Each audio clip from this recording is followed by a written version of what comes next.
वन्देऽहं श्रीगुरु श्रीयुतापदकमलं श्रीगुरुं वैष्णवांश्च श्रीरूपं साग्रजातं सहगनरत्नाचाम्यतं परिप्रतिम् साधुवैतं सावधूतं परिजनसहितं कृष्णचैतन्यदेवं श्रीराधा कृष्णपादान् सहगनललिता श्रीविशाखमूलकंश्च हे कृष्णा करुणा सिन्धु दीनबन्धु जगत्पते जय कान्त राधाकान्त नमस्ते तप्त काञ्चन गौराङ्गी राधे वृन्दावनेश्वरी वसुधानसुतदेवी प्रणमामि हरिप्रिये वाञ्छाकल्पतरुभ्यश्च कृपा सिन्धुभ्यैव च पितानां कारुण्यदेव वैष्णवं जय श्रीकृष्ण चैतन्य प्रभु नित्यानन्द द्वैता श्रीवासादि गौरवृन्द हरे कृष्णा कृष्ण कृष्ण हरे हरे हरे राम राम राम हरे हरे नमो विष्णुपदाय कृष्ण कृष्णाय भूतले श्रीमते भक्ति वेदांत स्वामी नमः नमस्ते सरस्वते देवे गौरवाणी प्रचारिणे देवशेषशङ्कराणि पश्चात्पतिपादिने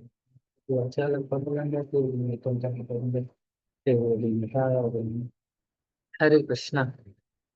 तो कैसे हैं सभी डिवोटीज? बहुत समय के बाद मिल रहे हैं हम लोग हैं। तो कैसे हैं आप सभी लोग?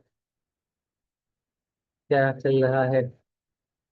तो अभी काफी दिनों से सेशन हो नहीं पाया था, तो आप लोगों को हो सकता है शायद कुछ प्रश्न वगैरह होंगे जो पूछ नहीं मतलब कुछ दिनों तक नहीं डिस्कस कर पाए। तो आज मैं वही सोच रहा था कि आज हम लोग कुछ ऐसा डिस्कशन ही कर लेते हैं। बुक रीडिंग में भी कल से शुरू करें, क्योंकि 4-5 दिन हो गया, तो कुछ प्रश्न हो सकता है कि हो, तो आप डिस्कस कर सकते हैं। चैट पे भी लिख भी सकते हैं, पूछ भी सकते हैं।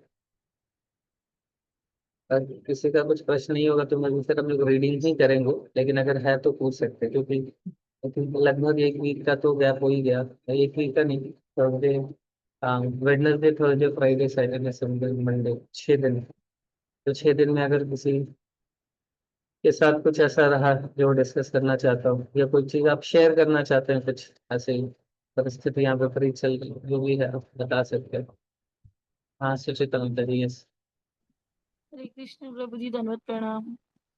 प्रभु जी, जैसे लास्ट ईयर से तो हम ना नवरात्रों में कहीं ना कहीं कीर्तन होता था ग्रेटर नोएडा वेस्ट में, और दशहरा पे भी किसी सोसाइटी में हमारा प्रोग्राम भी था। पर इस बार तो हमारे कांग्रेगेशन का कोई प्रोग्राम ही नहीं हो रहा कि नवरात्रों का। हाँ, ये अच्छा पॉइंट आता है। देखो, सभी को ऐसा एक इन्फॉर्मेशन दे सकते हैं कि आप भी अगर किसी के पास कोई अपॉर्चुनिटी आती है ऐसा कीर्तन की, तो बता सकते हैं। तो ऐसा एक बार बोलते हैं माता जी। ये मतलब इवन जो नोएडा के बाहर भी हैं, आप में से कोई कहीं पे भी हैं, तो ये जो नवरात्रि फेस्टिवल होता है तो कई बार लोग कीर्तन का स्लॉट दे देते हैं। तो काफी अच्छा अपॉर्चुनिटी है। इसको आप जिस भी टेम्पल से कनेक्टेड है वहाँ पे अ, ये अपॉर्चुनिटी का आप अवेल कर सकते हैं। मतलब अगर आप जानते हैं सोसाइटी में किसी को, तो ऐसा वहाँ पे जो नियरेस्ट डिवोटीज है उनको बुला के फिर उधर कीर्तन करा सकते हैं। अच्छा है। मतलब वहाँ पे ऐसे क्या है कि सारा चीज रहता है, लोग भी आते हैं, तो इसी बहाने भगवान का नाम सभी को सुनने को मिलता है। तो अदरवाइज कुछ ना कुछ तो इधर उधर ही करते रहते हैं। तो इसी मतलब एक अच्छा अपॉर्चुनिटी है लोगों को एक साथ में सब इकट्ठा हो रहे हैं, है ना, भगवान का नाम लेने का। और बहुत अच्छा लगता है लोगों को इसका। बट वही ना, एक्चुअली हम लोग एक बार एक नॉर्थ एवेन्यू करके सोसाइटी है ना, वहाँ पे 2 साल पहले हम लोगों ने मतलब उन लोगों ने बुलाया था ऐसा कीर्तन के लिए, डांसिंग कीर्तन। फिर कुछ डिवोटीज गए थे और बहुत सुंदर वहाँ पे डांसिंग कीर्तन हुआ था। तो सब लोग इतना सुंदर तरीके से नृत्य कर रहे थे, मतलब पूरी सोसाइटी एकदम, बहुत आनंद आ रहा था सभी को। बट वही है कि उसके बाद उन्होंने डीजे वालों को भी टाइम दिया था, तो फिर वो डीजे वालों से गाना बजवाने लगे हम लोगों को रोक के। तो और उसके बाद जो ऑर्गेनाइजर थे उनको थोड़ा सा इनसिक्योरिटी फील होने लगा कि ये कुछ ज्यादा ही ये लोग। फिर पता चला कि ये लोग, फिर थोड़ा उसके बाद फिर से उन्होंने वो दिया नहीं। बट मतलब इवन जो उनका डीजे चल रहा था उसमें लोग इतना डांस नहीं कर रहे थे जिस तरीके से वो लोग कीर्तन में सभी लोग आनंद भी करे तो। बट तो ठीक है, इस तरीके का जहाँ जिसको अपॉर्चुनिटी मिले ऐसा करना चाहिए। हम लोग को इसी बहाने थोड़ा सा भगवान के नाम ज्यादा से ज्यादा लोगों तक पहुंचे तो अच्छा ही है। ठीक है। ठीक है। और कुछ है किसी को शेयर करना?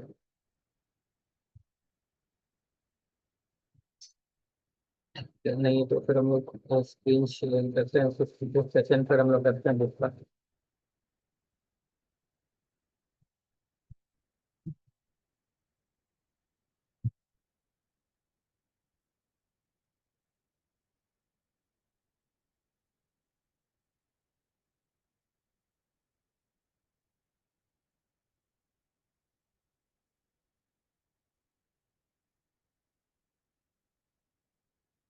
ठीक है, तो फिर स्क्रीन शेयर करते हैं, आगे मैं खुद आगे रीडिंग ही कर लेते हैं। ठीक है, तो आप में से जो भी रीड करेंगे एक बार हैंड रेज कर सकते हैं, यहाँ से पढ़ सकते हैं कि शिष्य बता रहे हैं। जो भी मेरी आवाज आ रही है ना, जो रीड करना चाहेंगे वो हैंड रेज कर सकते हैं। हाँ, अदिति माता जी यहाँ से पढ़ सकते हैं। शिष्य।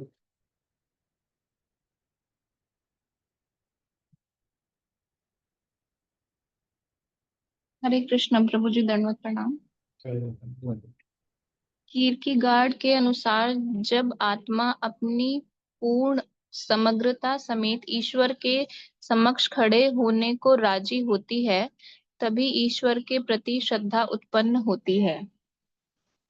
श्रील प्रभुपाद, ईश्वर के समक्ष पारदर्शी खड़े होने का अर्थ है ईश्वर की सेवा में संलग्न होना। किंतु उनकी सेवा में संलग्न होने के लिए हमें समझना होगा कि हम उनके अंश हैं। जिस प्रकार शरीर का प्रत्येक अंग संपूर्ण शरीर की सेवा में लगा रहता है, उसी तरह प्रत्येक जीव भगवान श्री कृष्ण की सेवा में लगे रहने के लिए है। जो ही आप श्री कृष्ण की सेवा में जुट जाते हैं कि आपको आत्मज्ञान हो जाता है। यही मुक्ति है। सकाम कर्मी ज्ञानी तथा योगी जन आत्म साक्षात्कार करना चाहते हैं, किंतु वे परमात्मा श्री कृष्ण की सेवा में लगे न होने से मुक्त नहीं हो पाते। इसीलिए हम प्रत्येक व्यक्ति के परम साक्षात्कार हेतु कृष्ण भावनामृत की शिक्षा दे रहे हैं। शिष्य, किंतु कीर्केगार्ड आत्म साक्षात्कार को इच्छा की अभिव्यक्ति से उत्पन्न मानता है। उसका सोचना था कि जो व्यक्ति जितना ही आत्मज्ञानी होगा, उसकी इच्छा उतनी ही बलवती होगी और वह उतनी ही अच्छी तरह सही निर्णय ले सकेगा। श्रील प्रभुपाद, किंतु यदि आप पूर्ण के अंश हैं, तो आपको पूर्ण से निर्णय प्राप्त करने होंगे। आप अपने आप निर्णय नहीं ले सकते। उंगली कभी पूरे शरीर का निर्णय नहीं करती। आपको एकमात्र श्री कृष्ण की सेवा करने का ही निर्णय लेना है। तदोपरांत सभी आदेश स्वतः श्री कृष्ण से ही प्राप्त होते हैं। श्री कृष्ण ने अर्जुन को युद्ध करने का आदेश दिया और भगवत गीता के अंत में अर्जुन ने श्री कृष्ण की इच्छा के अनुरूप कार्य करने का निश्चय किया। हमारे पास एकमात्र यही विकल्प है कि या तो श्री कृष्ण की इच्छा का पालन किया जाए या उनकी इच्छा का उल्लंघन। जब हम श्री कृष्ण की आज्ञा मानने का निश्चय करते हैं, तो श्री कृष्ण या उनके प्रतिनिधि अन्य सारे निर्णय लेता है। शिष्य, तो पूर्ण इच्छा का क्या तात्पर्य है? श्रील प्रभुपाद, पूर्ण इच्छा का अर्थ है कि पूरी तरह श्री कृष्ण की शरण में जाना, परमेश्वर की आज्ञाओं का पूरी तरह पालन करना। शिष्य, निराशा के विषय में कीर्केगार्ड का विचार था कि निराशा तब फलवती हो सकती। यहाँ पे थोड़ा रुकते, इतना इतना ज्यादा इम्पोर्टेंट पॉइंट है कि आगे बढ़ना ठीक नहीं रहेगा ना वास्तव में। मतलब देखिए कितना इम्पोर्टेंट पॉइंट शिला प्रभुपाद जी बता रहे हैं कि दो ही पॉइंट अभी हमने डिस्कस किया बट बहुत महत्वपूर्ण है। एक तो यही था कि अ, ये जैसे एक तो शिला प्रभुपाद जी इसके विषय में बता रहे हैं कि ईश्वर के समक्ष पारदर्शी खड़े होने का अर्थ है कि ईश्वर की सेवा में संलग्न होना। और मतलब जिस प्रकार शरीर का प्रत्येक अंग से शरीर की सेवा में लगा रहता है, उसी तरीके से जो जीवात्मा है उसका क्या है, भगवान की सेवा में लग जाना है ना। और जैसे ही हमें ये चीज रियलाइज होता है और हम भगवान की सेवा में जैसे ही लग जाते हैं, तो फिर क्या है, यही वास्तव में यही लिबरेशन है ना, यही परफेक्शन है और यही सेल्फ रियलाइजेशन है ना।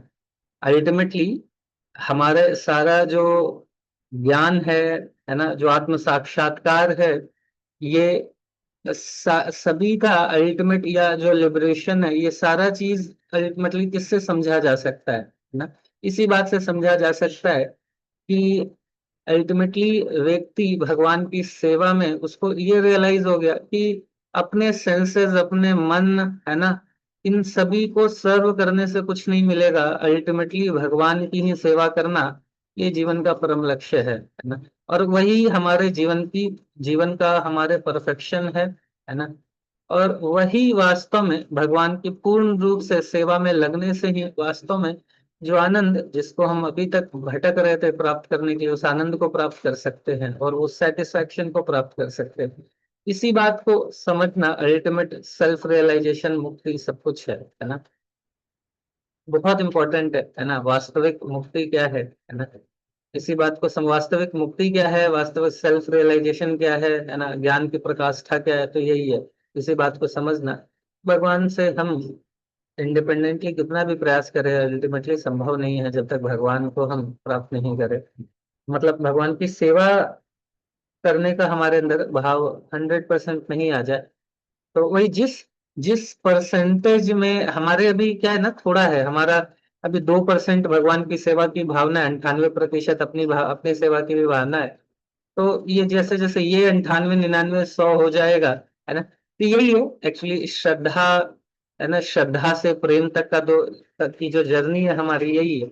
श्रद्धा के स्तर पे हम हैं तो हमें लगता है भगवान की सेवा करनी है, बट साथ साथ अपनी भी सेवा, अपनी इंद्रियों की सेवा, अपने मन की सेवा भी करनी है। तो 1-8% भगवान की भी सेवा कर लेते, तो ये श्रद्धावान जो व्यक्ति है उसको।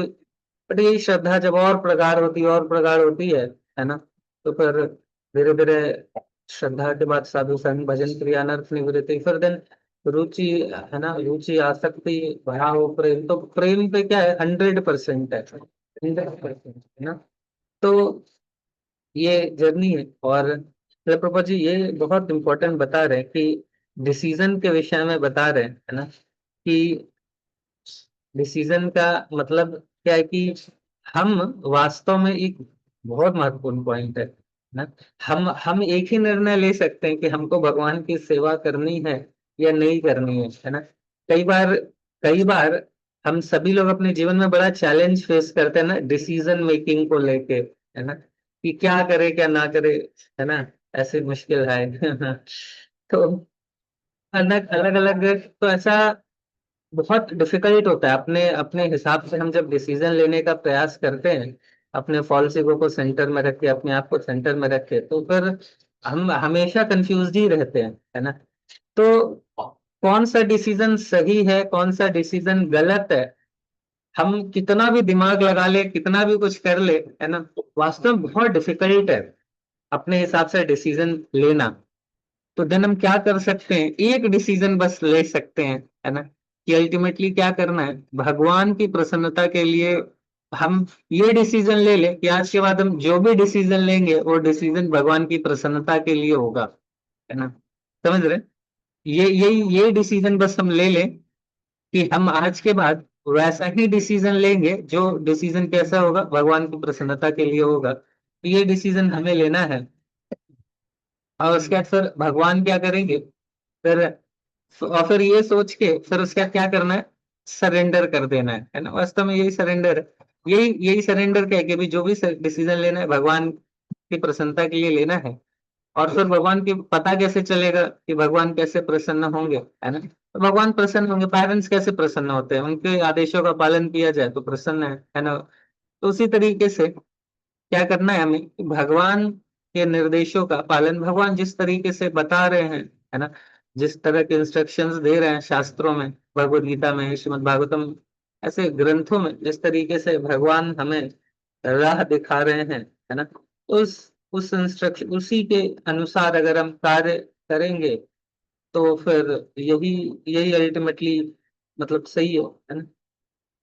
तो वही सरेंडर जब हम ले लेते हैं तो फिर हम अपने अपने अपने सेंसेस अपने इन चीजों बाकी अलग अलग चीजों को लेकर निर्णय नहीं लेते हैं। हम फिर क्या करते हैं कि भगवान को सेंटर में रखे, और फिर धीरे धीरे फिर हम हमें जब ये समझ आता है कि नहीं भगवान के हिसाब से ही निर्णय लेना है, तो हम फिर अपने मतलब एक्चुअली अगर जैसे ये चीजें अगर हम करना शुरू कर दें तो वास्तव में जितनी भी परेशानी जो जितनी भी एडवर्स सिचुएशन क्यों ना हो, ये सारे सिचुएशन से हम बाहर निकल सकते हैं अगर इस तरीके से हम डिसीजन। और कई बार शास्त्रों को पढ़ के भी हम सही मतलब ये तो नहीं कर पाते, इसीलिए भगवान सर को गुरु परंपरा को दी ताकि वो हमें हेल्प करे, है ना, क्या करने में, सही डिसीजन लेने में। और सही डिसीजन कैसा सही डिसीजन, है ना, तो वैसा सही डिसीजन लेने में जो भगवान को प्रसन्न करे, है ना, बहुत इंपॉर्टेंट है समझ रहे?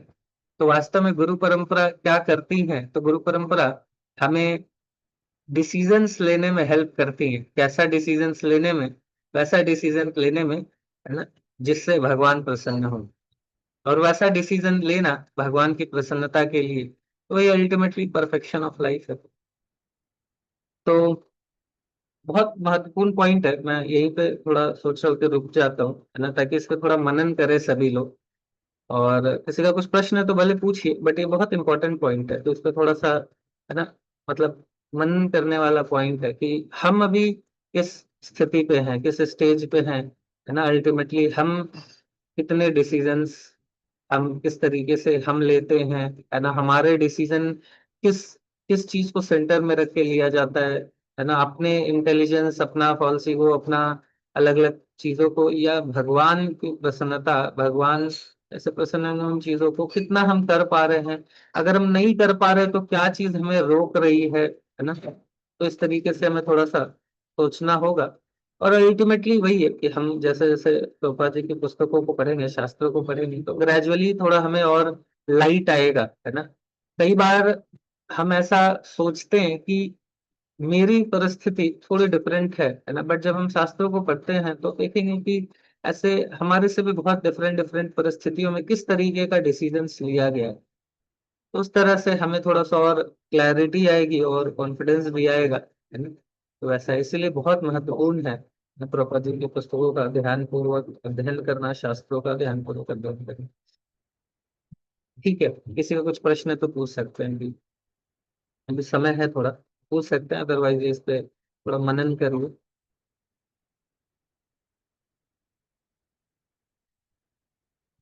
क्योंकि अभी क्या है ना, मनन करना भी बड़ा महत्वपूर्ण है सभी को। हाँ आदित्य माता जी बताइए। हरे कृष्णा प्रभु जी, दंडवत प्रणाम। हरे कृष्ण तो। प्रभु जी, इससे तो रिलेटेड नहीं है, सेवा से, लेकिन अप्रिसिएशन से रिलेटेड है। जैसे मैं देख रही थी कि हम लोग के यहाँ जैसे जब कोई और संप्रदाय या और जो साधु संत हैं जब वो इस्कॉन की बहुत अप्रिशिएट करते हैं और सेवाओं को और भक्तों के तरीकों को, तो हम लोग शेयर करते हैं और प्रसन्नता भी होती है। लेकिन जब जैसे जब और कहीं और संप्रदाय या साधु संतों के अप्रिसिएशन की बात आती है तो कुछ साइलेंस सा जैसे होता है, या उस तरह से अप्रिसिएशन खुल के नहीं हो पाता है। तो प्रभु जी, इसके बारे में ही पूछना था। जैसे सभी मार्ग सतोगुणी ही हैं और कुछ तो बिल्कुल सेम ही परंपरा से हैं, गौड़ीय वैष्णव परंपरा से वृंदावन में जो फॉलो करते हैं साधु संत, और उनका भी ऑथेंटिसिटी वैसा ही है। लेकिन जब और वो डिवोटीज या उसी तरह का कुछ और होता है तो एप्रिसिएशन उस तरह से नहीं लगता है कि जैसे उन्हीं के कोई डिवोटी ये बोलते हैं कि हम तो उनको फॉलो करते हैं। तो ऐसा है क्या प्रभु जी के कि बिकॉज वो उधर से फॉलो करते हैं तो हमारा अप्रिसिएशन उतना खुल के नहीं जा पाता है? अल्टीमेटली वो मतलब कोई इस्कॉन को फॉलो करे या दूसरा संप्रदाय फॉलो करे, अगर वो सही पथ पे है और राधा कृष्ण की सेवा में संलग्न है, तो अल्टीमेटली वो हमारे ही पथ पे है जिस पथ पे हम हैं। तो बात तो एक ही हुई। तो ये सही है प्रभु जी।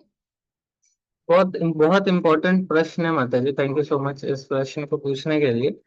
तो एक्चुअली क्यों कई बार ऐसा देखा जाता है ना कि मतलब यहाँ पे कई बार लोग इस तरीके से देख रहे हैं कि शिला प्रभुपाद जी को अप्रिशिएट करते हैं, और हमें उस तरह के अप्रिशिएशन ऐसा देखने को नहीं मिलता है ना। तो इस चीज को किस तरीके से, मतलब हमें डिवोटीज के द्वारा किसी और संप्रदाय के लोग हैं तो उनको अप्रिशिएट ऐसा करते नहीं देखा जाता है, तो उसको कैसे समझे। तो सबसे पहले देखिए आता जी कि ऐसा अगर आप श्रील प्रभुपाद जी की पुस्तकों को पढ़ेंगे और महाराज जी लोगों के का सेशन सुनेंगे, तो आप पाएंगे कि जितना अ, जितना अप्रिसिएशन है ना हमारे खुद के संप्रदाय है ना, जैसे मैंने एक बार शेयर भी करा था कि एक महाराज जी के एक श्री संप्रदाय के प्रभु जी माता जी आते हैं है ना। तो 20 साल से श्री संप्रदाय में प्रैक्टिस कर रहे हैं, अभी वो वहाँ पे टेम्पल के पास हैं, तो धीरे धीरे यहाँ पे भी सेवाएं कर रहे हैं, फिर डेली महाराज जी का जपा टॉक अटेंड करते हैं। तो उन्हें बताया कि लास्ट 20 ईयर से मैं इस मतलब श्री संप्रदाय से कनेक्टेड हूँ, बट श्रील रामानुजाचार्य जी का जितना अप्रिसिएशन हमने श्री संप्रदाय में नहीं सुना था, उससे ज्यादा अप्रिसिएशन हमें इस्कॉन में सुनने के लिए मिला है ना।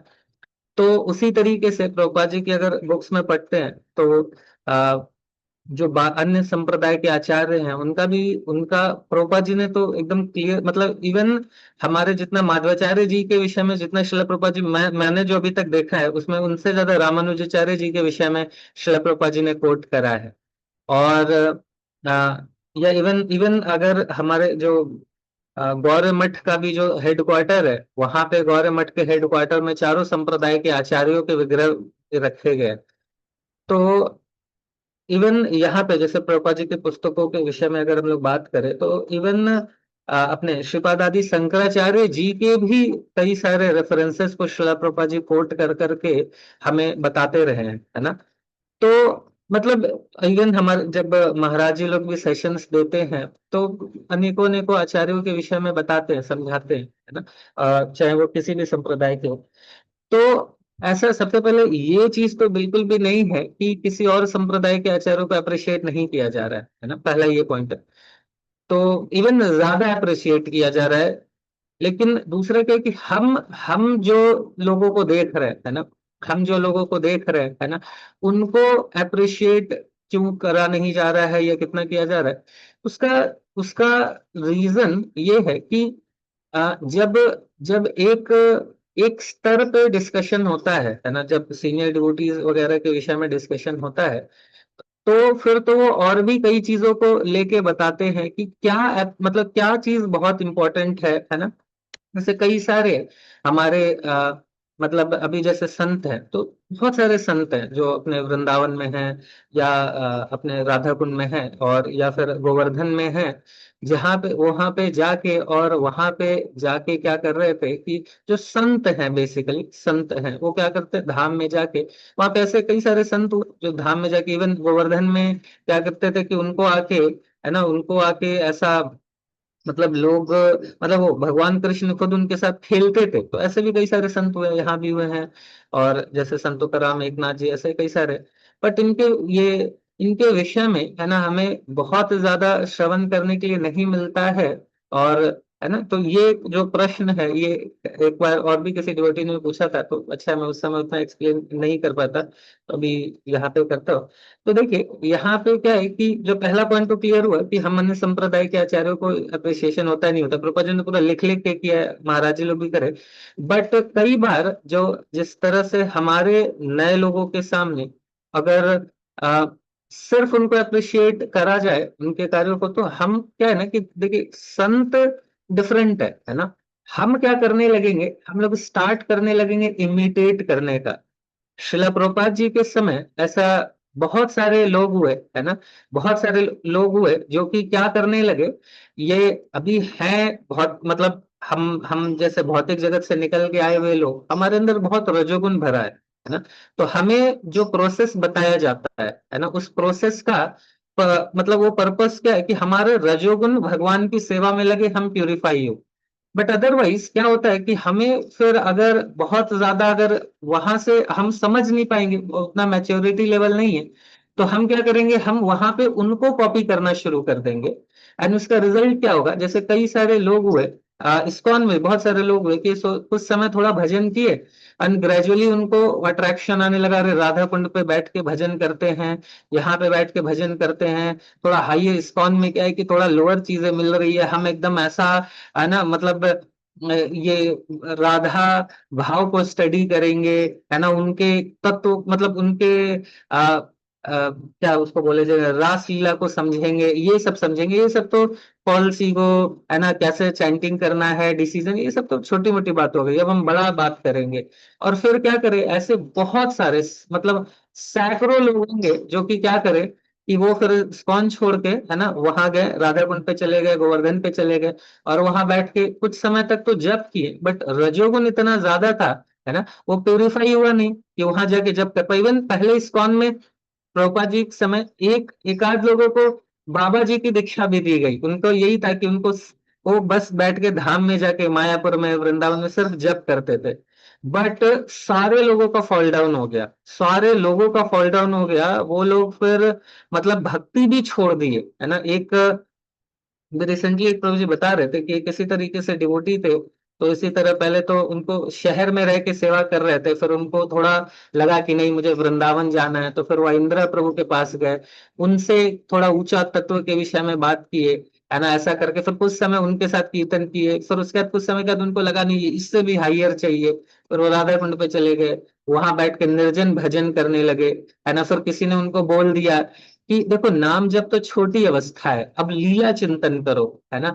तो ऐसी बड़ी बड़ी बातों में हम ट्रैप हो जाते हैं। तो फिर वो माला जब छोड़ दिए, फिर लीला चिंतन करने लगे, है ना। कुछ समय के बाद हमारे परम पूज्य राधानाथ स्वामी महाराज जी, है ना, वहाँ, और वो अमेरिका गए थे, वहां पे एक रेनबो क्लब करके कुछ इस तरीके का बता रहे थे। वहां पे क्या करते हैं, स्त्री पुरुष बिना कपड़े के रहते हैं, है ना, और पूरा नशे में पूरा एकदम ये रहते हैं, है ना। तो वहां पे ये पाए गए, सोचिए कहाँ से कहाँ चले गए, है ना। तो क्या है कि एक एक संत जो है उनका क्या है कि हम उनको रिस्पेक्ट तो करते हैं, है ना, बट हम उनको कॉपी अगर करेंगे, उनको फॉलो कर, मतलब उनको कॉपी नहीं कर सकते हम उनको।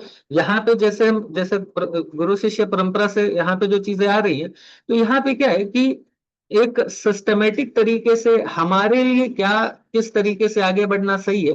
नहीं तो फिर क्या होगा ना कि हम सहजिया बन जाएंगे। सहजिया में क्या है कि हम है नहीं और उस स्तर को कॉपी करने का प्रयास करेंगे, और सुन के थोड़ा अच्छा लगता है, क्योंकि फॉल्स ईगो हमारा क्या करता है ना, फॉल्स ईगो हमें इमीडिएटली वो मतलब हमेशा इस बात को विश्वास दिलाने का प्रयास करता है कि you are better than others, है ना। तो अभी नोएडा वाले भागते हैं हम, है ना, तो फॉल्स ईगो अभी अगर हमको जाके ऐसा लगेगा कि अरे वृंदावन में जाके ऐसा भजन करेंगे तो हम बेटर होंगे, हम और अच्छे भक्त होंगे। तो इस तरीके से ना है या नहीं है, बट हमको क्या रहता है कि अंदर से एक भावना रहती है ना, कि वो एक हाइयर लेवल पे जाना है, अच्छा भक्ति करना है, बट इसके लिए जो प्रोसेस है उससे नहीं गुजरना चाहते। कहीं भी हमको लगता है कि अच्छा वो करें ना, हम डायरेक्टली उस स्तर पे जाके करेंगे तो हम भी वो हो जाए। तो इसके पीछे का कितना जो प्योरिफिकेशन है उसको हम स्किप करना चाहते हैं, है ना। तो इसलिए संतों का रेस्पेक्ट तो डेफिनेटली करा जाता है ना। लेकिन और दूसरा एक, लेकिन क्या है कि बहुत ज्यादा अगर बताने पे व्यक्ति क्या करेगा, एक अगर नहीं उतना मैच्योरिटी है तो फिर कहेगा अच्छा हम भी फिर वही करते हैं, तो वो प्रॉब्लम आएगी।